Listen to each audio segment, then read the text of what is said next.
The freezing rain of January 1993 didn't just coat the Chicago streets in ice, it seemed to crystallize the very air inside the federal courtroom, turning the breath of the assembled creditors into ghostly plumes.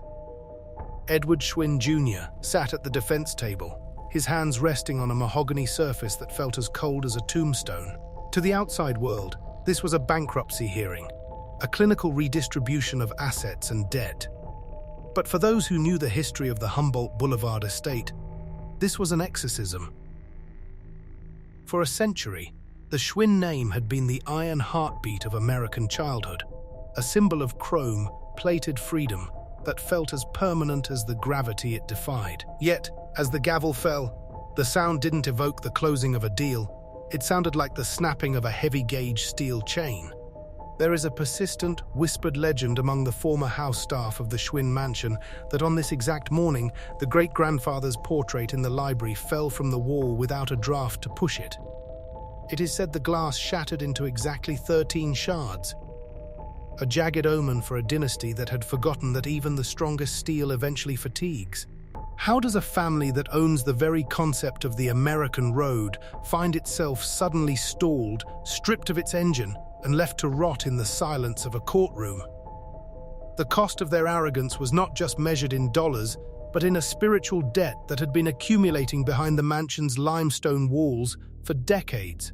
To understand the fall, one must first confront the sheer, overwhelming weight of the origin. When the Iron German, Ignaz Schwinn, commissioned his fortress on Humboldt Boulevard, he didn't build a home, he built a psychological deterrent. The structure loomed over the neighborhood like a gargoyle made of masonry, a 19th-century statement of industrial absolute power. It was a labyrinth of dark oak and heavy velvet, where the windows were recessed so deeply into the stone that the sunlight struggled to reach the center of the rooms. Visitors often described a peculiar sensation upon entering, a sudden, heavy pressure in the chest, as if the house itself were exerting a gravitational pull. This wasn't merely architectural flair. It was the physical manifestation of Ignaz's philosophy. Every inch of the estate was over-engineered. Much like his bicycles, the floorboards were 3 times the standard thickness, and the doors were so heavy they required a deliberate, straining effort to open. It was a place designed to withstand a siege, yet it created a vacuum where the outside world ceased to exist. In the servants' quarters, stories began to circulate early on about the weight of the house. Domestic workers claimed that clocks would slow down the moment they were brought inside, and that the very air felt thick, like walking through water. It was the first sign of a dangerous isolation, the belief that if you build a wall thick enough, time and change cannot find you.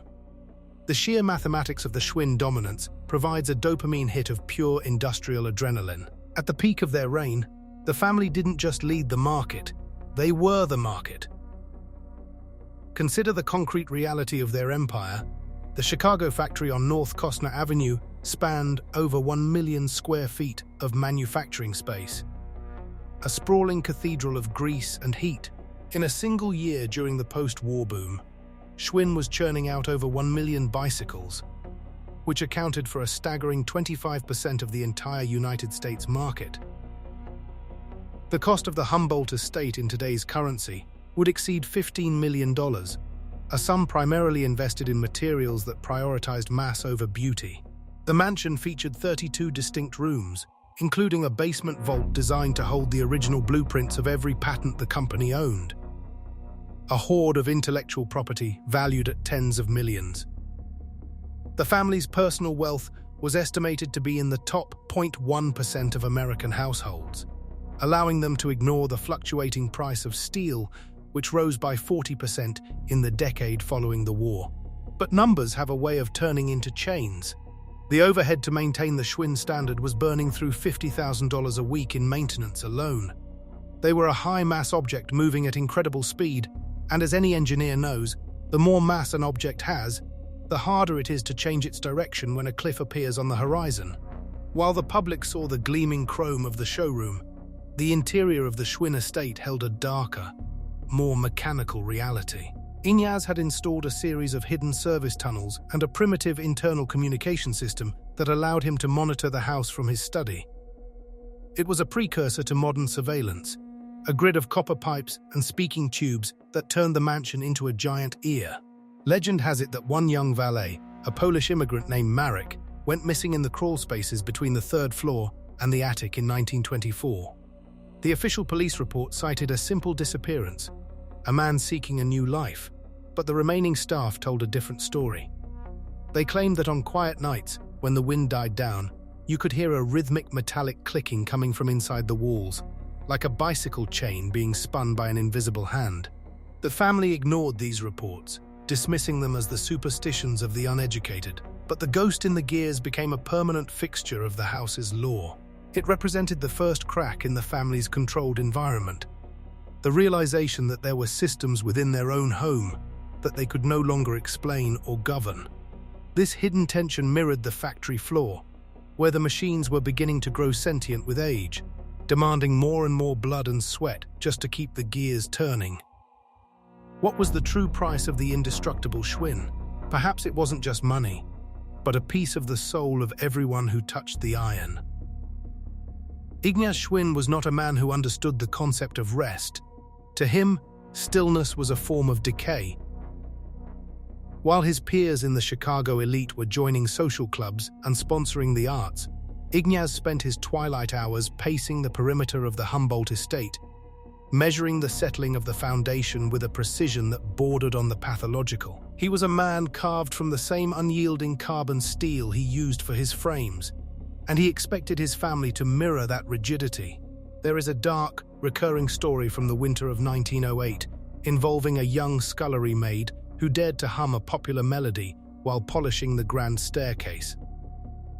Ignaz reportedly stopped her, not with a shout, but with a silent, terrifying stare that lasted for 3 full minutes. He told her, in a voice as cold as a mountain spring, that rhythm without purpose is the sound of a failing machine. This was the atmosphere the Schwinn heirs were born into, a world where every human emotion was secondary to the mechanical output of the dynasty. The mansion wasn't a home, it was a high-stakes training ground designed to strip away softness. To Ignaz, any sign of artistic flair or wandering curiosity in his son, Frank, was seen as a structural flaw that needed to be hammered out. The choice of Humboldt Boulevard was a calculated move in a game of social chess, but it also served a darker, more practical purpose for a man who trusted no one. Ignaz wanted to be close enough to the North Costner factory to smell the sulfur and coal smoke, yet isolated enough to prevent his competitors from glimpsing the inner workings of his life. The mansion sat on a slight elevation, allowing Ignaz to look down upon the city like a feudal lord surveying his fiefdom. He famously refused to install a telephone in the main living quarters for years, claiming that if the world has something to say to a Schwinn, they can walk to the gate and say it to the iron. This isolation bred a peculiar brand of dynastic madness. The family began to believe that the laws of the street, the shifting tastes of the public, and the rise of new technologies simply did not apply to them, because they were physically and socially above it. Inside those stone walls, the Schwinn way was the only reality. They were building a kingdom of chrome, but the geography of their success was creating a blind spot that would eventually grow large enough to swallow their entire future. The grand vision for the estate included a massive underground workshop where Ignaz spent his most secretive hours. It was here, away from the eyes of his engineers and even his own son, that he allegedly experimented with the perpetual cycle, a machine he believed could run forever, without human intervention. The local folklore in the Humboldt Park neighborhood speaks of a low, rhythmic thrumming that would vibrate the ground for blocks around the mansion during the nights of a full moon.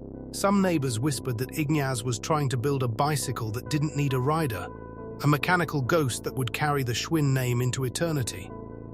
This suggests a man who was no longer building for people, but for some abstract, perfectionist god of industry.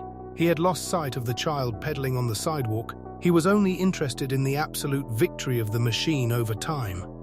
This detachment from the end user was the spiritual beginning of the end. If you build for eternity, you often forget to build for the present. And the present is where the checks are signed. The first sign that the fortress was not as impenetrable as Ignaz believed came in the spring of 1912, During a high-stakes dinner with several potential European investors, a heavy crystal chandelier in the grand dining room began to sway violently, despite there being no wind. As the guests watched in hushed terror, a single drop of dark, oily liquid fell from the ceiling, landing directly in Ignaz's wine glass. He didn't flinch. He didn't even call for a servant. He simply looked at the dark stain and said to the table, "The house is merely bleeding its excess. It is a sign of life, not failure." This refusal to acknowledge the obvious, that the over-engineered systems of the house were beginning to leak and fail, was a direct parallel to how he handled early mechanical failures in his factory. He would rather call a flaw a feature than admit a mistake. This moment defined the family's response to crisis for the next 80 years. Ignore the leak, keep the guests talking, and pretend the stains are part of the design. But as every mechanic knows, once a machine starts to bleed oil, the internal friction is only moments away from a total seizure. The expansion of the North Costner Avenue factory in the early 1920s was not merely a construction project. It was a conquest of the Chicago skyline. Ignaz Schwinn demanded that the new wing be built in record time, pushing the architectural limits of the era. However, the ground they broke was cursed by more than just the frozen Illinois soil.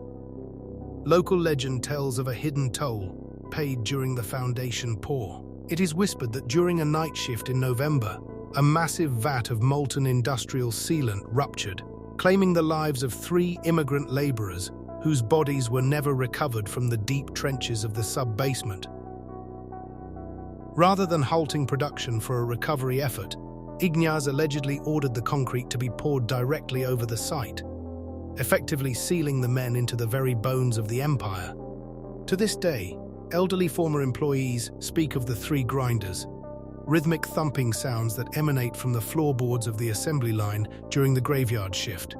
This eerie folklore serves as a grounded metaphor for the Schwinn philosophy. The machine must never stop, regardless of the human cost. Every frame that rolled off the line thereafter was, in a sense, passing over the graves of the men who were sacrificed to build the altar of American industry. The sheer logistical weight of this construction period defies modern comprehension and serves as a testament to the family's absolute authority. To complete the 1920s expansion, Schwinn utilized over 14 million individual bricks, enough to pave a road from Chicago to Milwaukee. The factory floor was reinforced with 800 tons of structural steel, designed to support a machinery load of 400 pounds per square foot, double the requirement for a standard industrial building. At its peak, the facility consumed 12,000 gallons of lubricating oil per month and required a dedicated coal power plant that burned 15 tons of anthracite every 24 hours just to maintain the steam pressure for the electroforging units. The cost of this expansion totaled $2.4 million in 1924 currency, a figure that would exceed $42 million in today's market. Yet, despite these staggering investments in physical scale, not a single dollar was allocated for worker safety or ergonomic ventilation. The Schwinn family was obsessed with the hard numbers of production, quotas, tensile strength, and square footage, while the soft numbers of human endurance were treated as an infinite, disposable resource. Ignaz attempted to modernize the production line using a series of proprietary, high-tension pulley systems that were decades ahead of their time. This created a jarring shift in the industry, accelerating the pace of assembly from a human crawl to a mechanical sprint. However, these systems introduced a new, unsettling phenomenon known among the workers as the harmonic scream. Because the pulleys were tuned to such high frequencies, they emitted a constant, piercing whistle that could be heard from the library of the Humboldt mansion miles away. The family viewed this sound as a symphony of success, a constant reminder that their wealth was being actively generated. But for the workers, the sound was a form of psychological warfare. There is a lingering question that historians still debate. Why did Ignaz refuse to dampen the noise, even when his own engineers warned it was causing neurological distress among the foremen? Some believe he used the sound as a tracking device. If the scream stopped or changed pitch, he knew exactly which section of the line was failing without ever leaving his study. He was a man who wanted to hear the heartbeat of his empire, even if that heart was screaming in pain. By the late 1920s, the pressure of maintaining this massive infrastructure began to manifest as a literal blood ledger inside the executive offices. During a tense confrontation in 1928, Frank Schwinn reportedly questioned his father about the rising number of mechanical fatalities on the floor. Frank, showing a rare moment of hesitation, pointed to the fact that the new high-speed lathes were scalping workers at an alarming rate. Ignaz didn't look up from his ledgers. He simply replied that the steel does not care about the skin it touches. It only cares about the shape it is told to take. He instructed his son that if the men could not keep pace with the steel, they should find men who could. This cold, investigative detachment set the tone for the next generation of leadership. The stakes were no longer just about market share. They were about the absolute dominance of the machine over the organic. As the Great Depression loomed on the horizon, the Schwinn family doubled down on their rigidity, unaware that the very indestructible foundation they had built was becoming a tomb. They were trapped in a cycle of escalation, where every delay was met with more pressure, and every drop in profit was answered with a faster, deadlier line. By the mid-1950s, the Schwinn Empire had reached its aesthetic and cultural summit. Completion day for the latest mansion renovation felt less like a housewarming and more like the coronation of an industrial deity. The public saw a family at the absolute peak of the American dream, their names synonymous with the chrome-plated optimism of the post-war era.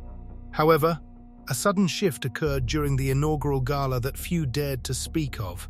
While the champagne flowed in the grand ballroom, the internal temperature of the house began to fluctuate wildly, dropping to near freezing levels in the library while the kitchen became an unbearable furnace. Ignaz's son, Frank, refused to address the mechanical failure, forcing the elite of Chicago to dance in their heavy furs while sweat beaded on the brows of the serving staff. This was the Schwinn Peak, a glittering facade of perfection held together by a sheer, stubborn refusal to acknowledge that the internal systems were failing. The mansion had become a living metaphor for the company. Beautiful, heavy, and increasingly unresponsive to the environment around it. To the outsiders looking in, the Schwinns were untouchable. To those inside the stone walls, the air was beginning to feel thin, as if the house itself were consuming the oxygen required for its own maintenance. Daily life inside the Humboldt estate was governed by a schedule so rigid it mirrored the ticking of a high-end watch. Every morning at 6:45 am, the head butler was required to perform a sound check of the mansion's internal pneumatic tubes, ensuring that the heavy brass canisters containing the day's production quotas could travel from the study to the basement without friction. There was no room for spontaneity. Even the children's play was structured around mechanical edification. Yet behind this order lay a dark, whispered tradition known as the midnight pedal. Rumors persisted among the night staff that the heirs were required to spend 1 hour every night on a stationary, high-tension iron cycle in the soundproofed basement. This wasn't for fitness, but to keep the house alive. Folklore suggests that the mansion's primitive electrical grid was tied to a series of hidden dynamos that required manual kinetic input. If the pedaling stopped, the lights in the grand hallway would begin to flicker and dim, revealing shadows that seemed to move independently of the furniture. This secret labor created a private reality of exhaustion, where the price of their public brilliance was a grueling nightly penance in the dark. To maintain this level of peak performance, the financial ledgers of the Schwinn estate reached staggering, almost nonsensical proportions. The estate's monthly coal consumption for the specialized steam heating system alone topped 45 tons, enough to heat a small village for an entire winter. The mansion boasted 42 individual telephone lines, a massive count for the era, each routed through a private exchange to prevent industrial espionage. The maintenance staff consisted of 14 full-time employees, including a dedicated chrome polisher whose only job was to ensure the 2,400 square feet of ornamental metalwork throughout the house remained reflective enough to serve as a mirror. In 1955, the family's personal security budget exceeded $180,000, adjusted for inflation to nearly $2 million today, primarily spent on a proprietary gate-locking system that used the same heavy-duty steel as their bicycle forks. These figures provided a dopamine hit of authority for the Schwinns, a concrete proof of their scale. But hidden within these numbers was a terrifying trajectory. The cost of simply existing was beginning to outpace the profit of their production. They were a 50-pound bicycle trying to win a race against carbon fiber ghosts, and the weight was starting to fracture the frame. By the late 1950s, the gap between the Schwinn public image and their private reality had become a yawning chasm. While the Black Phantom bicycle was being marketed as a symbol of youth and joy, the heirs inside the mansion were reportedly suffering from a collective, unexplained mechanical melancholia. A chilling mystery began to circulate during this time. Several prominent family members reported the sensation of being watched by the very bicycles they manufactured. A collection of rare, prototype racing bikes kept in the East Gallery was allegedly moved to the basement after a servant claimed the wheels would spin at high speeds in a dead-still room. The clicking of the freewheels sounding like a frantic, metallic heartbeat. The private reality was one of mounting paranoia. The family began to suspect that their obsession with indestructible materials had created objects that possessed a cold, stagnant life of their own. The question that had formed in the early days returned with a deafening volume. How long can a dynasty survive when its creations begin to outlast its creators? They had built a world out of iron and chrome, but they had forgotten that iron eventually rusts from the inside out. As the 1960s approached, the family sat in their silent, polished rooms, listening to the rhythmic thrumming of the house, waiting for the first gear to finally snap. The first true fracture in the Schwinn ironclad legacy didn't come from a competitor's boardroom, but from the silence of a hospital wing in 1963. The death of Frank W. Schwinn was the first blow that the family's wealth couldn't engineer a solution for. It was a moment that shattered the illusion of biological permanence they had cultivated inside the Humboldt estate. As the news reached the factory, the harmonic scream of the pulleys reportedly reached a pitch so high that several windows in the executive wing shattered simultaneously. Inside the mansion, the reaction was even more unsettling. Staff members claimed that the heavy oak doors of Frank's private study locked themselves from the inside, and for 3 days, the sound of a typewriter could be heard clicking rhythmically behind the wood, despite the room being empty. This was the immediate fallout, the realization that the patriarch was gone, but the momentum of his rigid spirit was still trying to dictate the company's direction from beyond the grave. The heir, Frank Valentine Schwinn, found himself holding the keys to a kingdom that was suddenly gasping for air, trapped between a father who wouldn't let go and a world that was moving on. As the 1960s progressed, the human cost of the dynasty's rigidity began to manifest in the surviving heirs like a slow-acting poison. The widow and the children were left to navigate a 32-room fortress that felt increasingly like a mausoleum. The atmospheric pressure inside the house became so intense that several high-ranking domestic staff members resigned, citing a permanent chill that no amount of coal could cure. It was during this period that the family was forced to make the first of many impossible choices. To keep the factory afloat amidst the rising popularity of lightweight European imports, they began to strip the mansion of its non-essential luxuries. The legendary silver service, the original blueprints of the early aerocycle, and even several acres of the surrounding estate were sold off in private auctions. This was a radical loss of identity. The Schwinns were no longer the absolute masters of their environment. They were becoming tenants in their own history, sacrificing pieces of their private legacy to pay for the mounting sins of their corporate arrogance. The numbers associated with this initial decline are a stark reminder of how quickly an empire can bleed out when its foundations are built on heavy steel and old-world pride. Between 1963 and 1967, the company's share of the American bicycle market plummeted from a dominant 25% to a struggling 15%, representing a loss of nearly 400,000 units in annual sales. The debt load on the Greenville factory expansion, which was intended to be their salvation, ballooned to over $12 million, a staggering $110 million in today's currency, with interest rates that were eating 30% of their gross monthly revenue. To mitigate these losses, the family slashed the maintenance budget for the Humboldt estate by 60%, leading to the first visible signs of decay on the limestone facade. The chrome polisher was laid off, and within months, the ornamental metalwork that had once served as a mirror for the family's vanity began to turn a dull, stagnant grey. These figures provide a cold, mathematical authority to the tragedy. The Schwinns were learning that in the world of high-stakes business, mass without velocity is just a stationary target for the vultures of the market. Perhaps the most haunting aspect of this era was the something lost, the total disappearance of the family's privacy and their sense of safety within the stone walls. As the financial pressure mounted, the hidden surveillance systems Ignaz had installed began to malfunction in terrifying ways.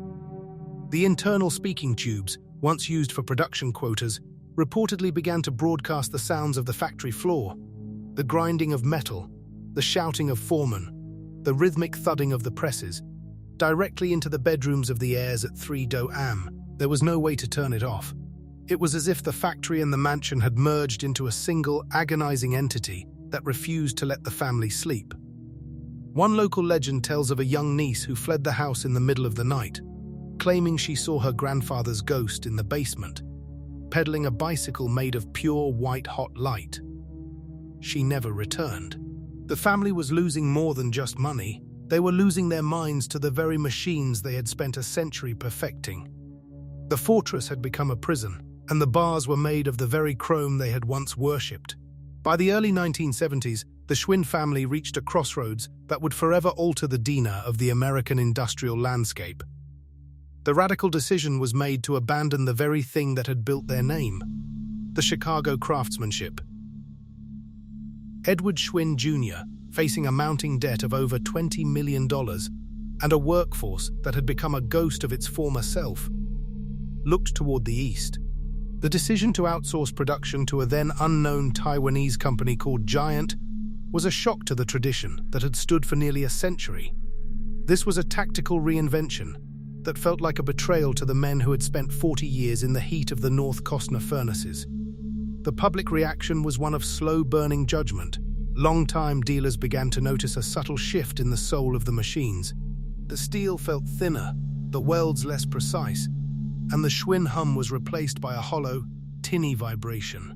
The family was attempting to survive by cutting off their own limbs, hoping that the brand name alone could carry the weight of a hollowed-out empire.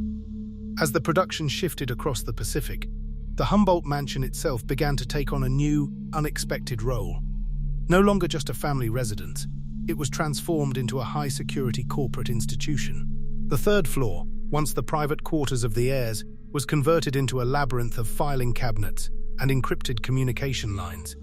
This was stability at a heavy price. The home was now a cold, functional node in a global supply chain. The eerie atmosphere intensified as the house became a site of national need for a company fighting a war on two fronts, against the rising tide of Japanese mountain bikes and their own internal decay. Historical records from 1978 suggest that the mansion's basement was secretly used as a testing lab for new budget materials that Ignaz would have burned in the street. The family had traded their identity for a balance sheet, and the house seemed to groan under the weight of this new artificial purpose. The numbers associated with this transition provide a staggering look at the scale of the Schwinn liquidation. To facilitate the move to overseas production, the company sold off 40% of its domestic patents, a fire sale of intellectual property that had taken 80 years to accumulate. They slashed their Chicago workforce from 2,000 skilled laborers to a mere 150 administrative staff in less than 36 months.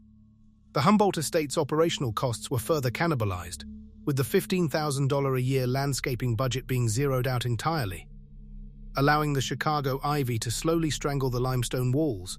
By 1981, the family's net worth had become an abstract figure, plentiful on paper, but tied up in $12 million of non-liquid assets and failing Mississippi factories. They were managing a crisis of 30,000 defective units per quarter, a failure rate that would have been unthinkable under the Iron German's watch. These figures are the dopamine hit of reality. The Schwinns were no longer building bikes. They were managing a slow-motion collapse. Amidst this corporate reinvention, a new legend began to emerge from the darkened halls of the mansion: the Watcher in the Wires. Staff members reported that the new electronic security systems installed to protect the corporate secrets were acting with a malicious intent.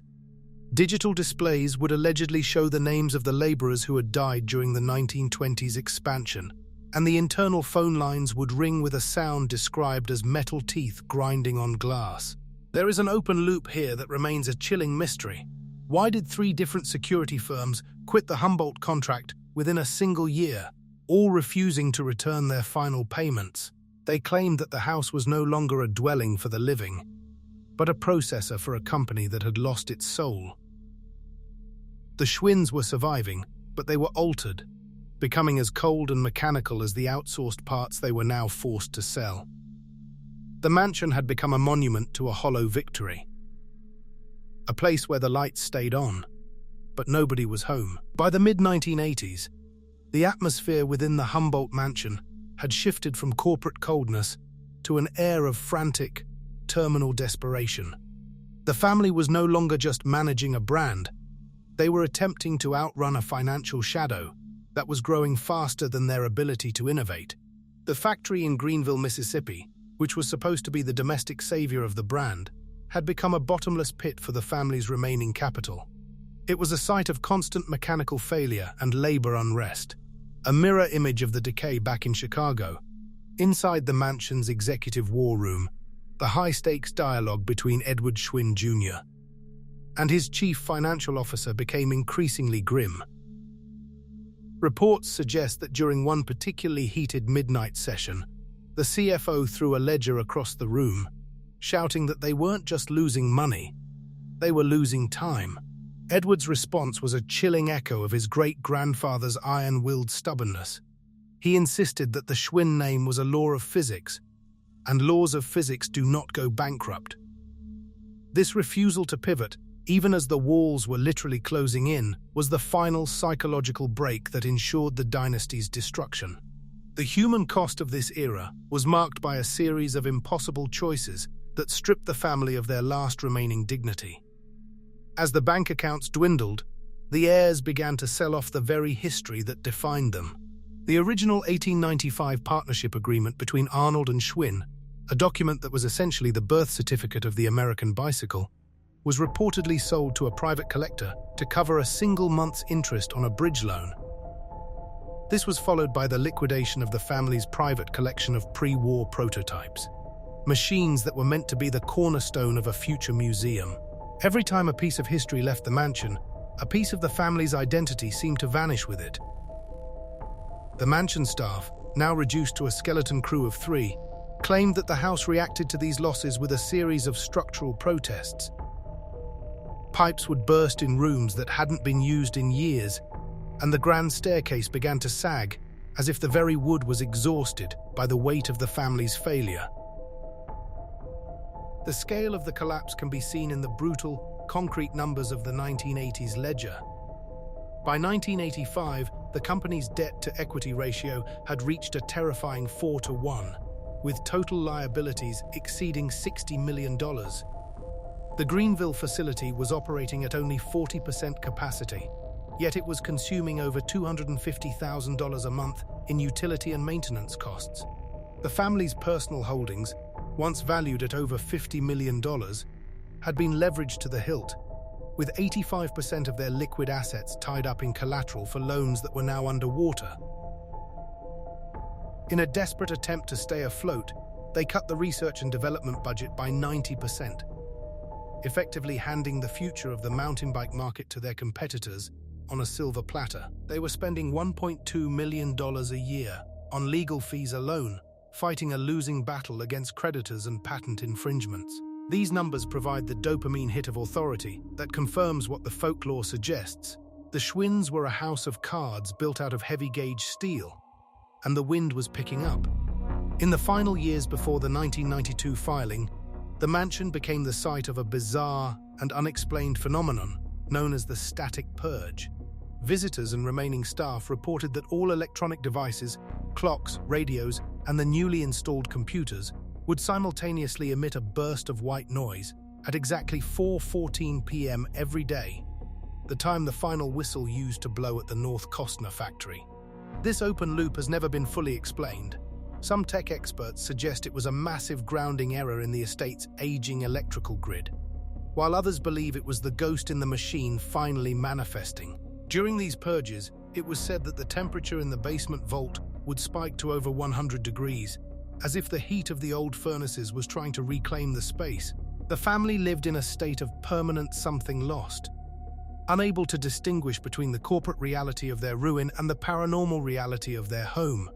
They were trapped in a fortress that was no longer protecting them from the world, but was instead reflecting their own internal chaos back at them in a series of terrifying, mechanical screams. By the early 1990s, the Schwinn family was no longer the master of their destiny. They were merely the curators of a vanishing era. The final bankruptcy filing in 1992 was the culmination of a decade of denial, a moment where the mathematical weight of their debt finally crushed the iron pillars of their pride. As the court-appointed liquidators began to move through the Humboldt mansion, they reported a sense of overwhelming, heavy stillness, as if the house itself were holding its breath. One of the most chilling details from this period involves the inventory of the unseen. While cataloguing the assets, appraisers discovered a series of heavy steel safes in the sub-basement that weren't on any floor plan. When forced open, they were found to contain thousands of hours of audio recordings, not of business meetings, but of the empty factory floor at night. The family had been paying a private security firm for decades to record the silence of their empire. This open loop suggests a psychological descent into a state where the family couldn't exist without the sound of their own manufacturing, even when the machines had long since stopped. The human cost of this final exit was a spectacle of quiet, agonizing humiliation for the remaining heirs. Edward Schwinn Jr., once the king of the road, was forced to watch as the very furniture he grew up with was tagged with yellow auction stickers. The something lost in this moment was the total erasure of the family's sanctuary. Legend has it that on the final night before the keys were turned over to the investment group, the family held a last supper in the grand dining room, eating by candlelight because the electricity had finally been severed by the utility company.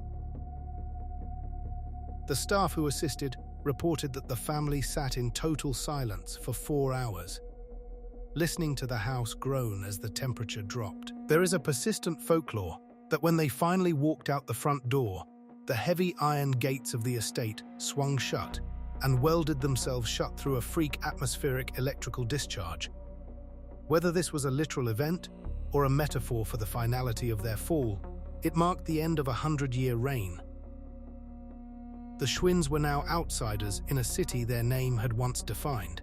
The numbers associated with the final liquidation provide the ultimate dopamine hit of industrial tragedy. The entire company, a brand once valued at over $500 million in its prime, was sold to an investment group for a mere $43 million, roughly the cost of a single high-rise in downtown Chicago. This included the brand name, the remaining 120 patents, and the rights to every design dating back to 1895. The Humboldt Mansion, which had seen over $15 million in total investment over a century, was put on the market for a fraction of its value, eventually selling to a developer who intended to gut the interior for luxury apartments. The liquidation of the Schwinn collection brought in $1.2 million, which was immediately swallowed by the legal fees of the bankruptcy court. At the time of the sale, the company's liabilities were listed at over $75 million, meaning the family walked away with nothing but the clothes on their backs and the weight of a ruined name. These figures are the cold, hard autopsy of a dynasty that forgot that in business, as in cycling, if you stop moving, you fall. The mansion's transition into a modern relic brought with it a final, terrifying phenomenon known as the residual resonance. After the family departed, the construction crews hired to renovate the estate reported that the walls themselves seemed to be vibrating with a low-frequency hum. This wasn't the sound of pipes or wind. It was described as the unmistakable sound of 1,000 bicycle bells ringing simultaneously from deep within the masonry. One contractor famously quit the job after claiming that he saw the silhouette of a man in a 19th century frock coat, matching the description of Ignaz Schwinn, standing in the center of the gutted ballroom, holding a stopwatch. This final open loop leaves us with a haunting question. Does the energy of a century of obsession ever truly leave a space? The Humboldt estate remains a beautiful, stone-faced enigma, a monument to a family that built a fortress to keep the world out, only to find that they had locked themselves in with the ghosts of their own arrogance. The chrome is gone, the steel has been sold for scrap. But the weight of the house still lingers, a warning to anyone who thinks a name is enough to stop the wheels of time. As the dust settled on the 1993 bankruptcy, the Schwinn family entered a period of economic ghosting, where they existed in the world but possessed no weight. The once mighty Edward Schwinn Jr. was reportedly seen wandering the aisles of a local department store in suburban Chicago, standing silently in front of the bicycle section. Witnesses claimed he would stare at the new plastic-heavy Schwinns, now manufactured by the very companies that had once been his subordinates, with a look of profound, hollow recognition. This was the ultimate pattern interrupt for a man whose blood was practically composed of industrial grease and pride. He was witnessing the zombification of his own name. The bicycles on the shelf were no longer machines, they were mere echoes, ghosts of a quality that had been sacrificed on the altar of short-term survival. There is a chilling story from this time that Edward once reached out to touch a chrome handlebar and pulled his hand back as if burned, whispering to a nearby clerk that the temperature is wrong. This high-stakes internal realization marked the final mental collapse of the dynasty's leadership. They had survived the loss of the mansion and the factory, but they could not survive the sight of their name being worn by a corpse. The transition of the Humboldt mansion into luxury apartments in the late 1990s provided a final, physical autopsy of the family's secrets. When developers began tearing down the heavy velvet drapes and the reinforced oak paneling, they discovered something that wasn't in any architectural record. Between the walls of the master bedroom and the nursery, they found a secondary ventilation system that didn't connect to the exterior of the house. Instead, it was a closed loop of copper pipes filled with a thick, viscous black liquid that smelled of ozone and ancient iron. The developers couldn't explain its purpose, but the local urban legend suggests it was a primitive hydraulic nervous system Ignaz had installed to keep the house physically responsive to his presence. As the pipes were cut, workers reported that the mansion emitted a low, mournful groan that lasted for nearly 20 minutes, a sound so distressing that 3 members of the demolition crew walked off the job and never returned. This final, eerie revelation reinforces the dual intent of our story. Was it a stroke of eccentric engineering? Or had the Schwinns truly tried to breathe life into the stone and steel of their legacy? The numbers of the post-dynasty era are a cold testament to the total erasure of the family's footprint. The brand name Schwinn was eventually sold again in 2001 for $86 million to Pacific Cycle, a company that specialized in mass-market distribution. This second sale represented a 100% increase in value over the family's 1993 liquidation price. Yet the Schwinn heirs received 0% of that profit. They were legally decoupled from the value of their own surname. At the time of this transition, 95% of all Schwinn-branded products were being manufactured in mainland China, using components that cost less than $4 per unit to produce, a staggering contrast to the $40 precision hubs Ignaz used to hand inspect. The Humboldt Mansion, now divided into 12 high-end rental units, generates an estimated $45,000 a month in passive income for a real estate conglomerate that has no connection to the bicycle industry. The family's century of labor had been distilled into a set of administrative assets, a collection of numbers on a spreadsheet that continued to generate wealth for everyone except the people who built it. This leads us to the final, lingering open loop of the Schwinn tragedy. The mystery of the blueprints of the unmade. During the final clearing of the mansion's basement vault, a single water-damaged crate was found containing designs for a vehicle that defied classification. It featured the heavy, electro-forged steel of the 1930s, but used a propulsion system that seemed to anticipate modern electric torque.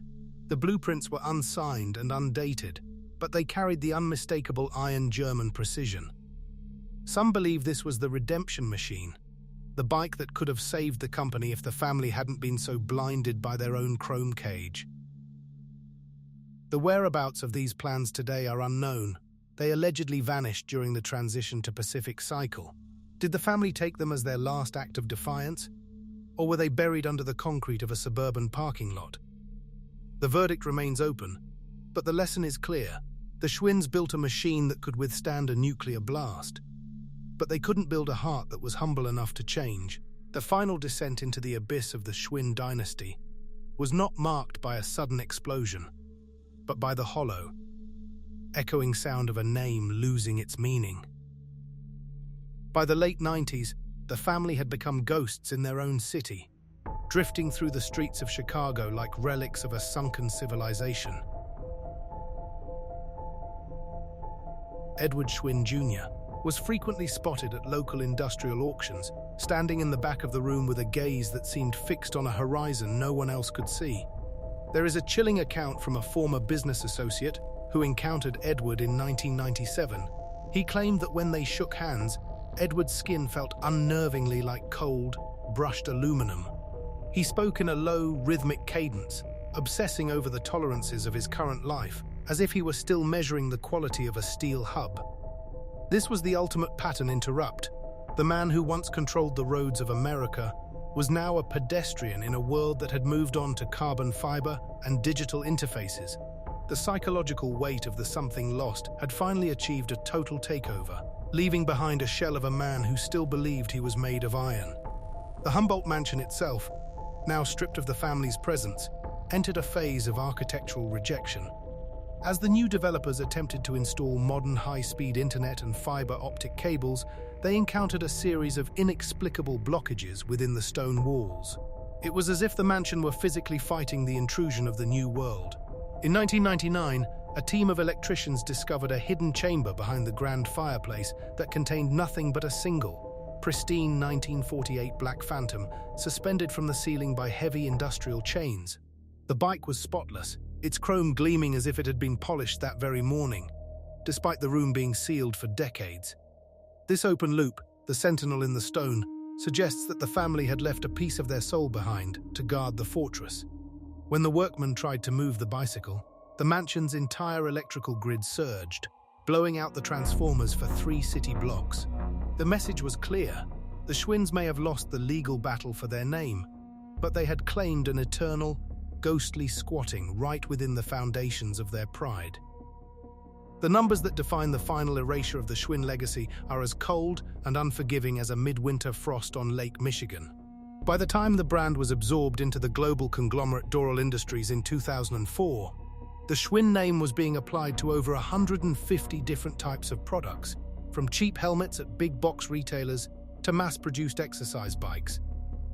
The manufacturing cost of a modern Schwinn frame had dropped to approximately $12, a 900% decrease from the inflation-adjusted cost of a 1950s Chicago-built frame. In the final years of the family's direct influence, their charitable foundation, once worth millions, was down to its last $14,000, barely enough to cover the storage fees for the family's remaining personal archives. The Humboldt Mansion apartments now fetch between $3,500 and $5,000 a month in rent, a staggering sum that contributes to a $1.2 billion annual revenue for the parent real estate firm. These figures provide the dopamine hit of reality. The family's century of indestructible labor has been pulverized into a high-volume, low-margin commodity, proving that in the modern economy, nostalgia is worth more than the steel it's built on. The story of the Schwinns concludes not with a roar of industry, but with the quiet, rhythmic clicking of a bicycle chain in a dark room. There is one last piece of folklore that refuses to die among the residents of the Humboldt apartments. They say that on the anniversary of Ignaz Schwinn's arrival in Chicago, the sound of a heavy industrial press can be heard vibrating through the floorboards of the penthouse units. a ghostly echo of the North Costner factory at full capacity. It is a reminder that some legacies are too heavy to be buried by bankruptcy or time. The Iron German built a world out of fire and steel, and while the family may have forgotten how to pedal, the machine they created continues to turn in the shadows of the American consciousness. The vault is empty, the chrome is peeling, and the name has been sold, but the weight remains. The story of the Schwinn Empire is the story of America itself, a relentless drive toward a horizon that is always shifting, and the tragic, beautiful cost of trying to stay exactly where you are. The final descent into the abyss of the Schwinn dynasty was not marked by a sudden explosion, but by the hollow, echoing sound of a name losing its meaning. By the late 90s, the family had become ghosts in their own city, drifting through the streets of Chicago like relics of a sunken civilization. Edward Schwinn Jr. was frequently spotted at local industrial auctions, standing in the back of the room with a gaze that seemed fixed on a horizon no one else could see. There is a chilling account from a former business associate who encountered Edward in 1997. He claimed that when they shook hands, Edward's skin felt unnervingly like cold, brushed aluminum. He spoke in a low, rhythmic cadence, obsessing over the tolerances of his current life, as if he were still measuring the quality of a steel hub. This was the ultimate pattern interrupt. The man who once controlled the roads of America was now a pedestrian in a world that had moved on to carbon fiber and digital interfaces. The psychological weight of the something lost had finally achieved a total takeover, leaving behind a shell of a man who still believed he was made of iron. The story of the Schwinns concludes not with a roar of industry, but with the quiet, rhythmic clicking of a bicycle chain in a dark room. There is one last piece of folklore that refuses to die among the residents of the Humboldt apartments.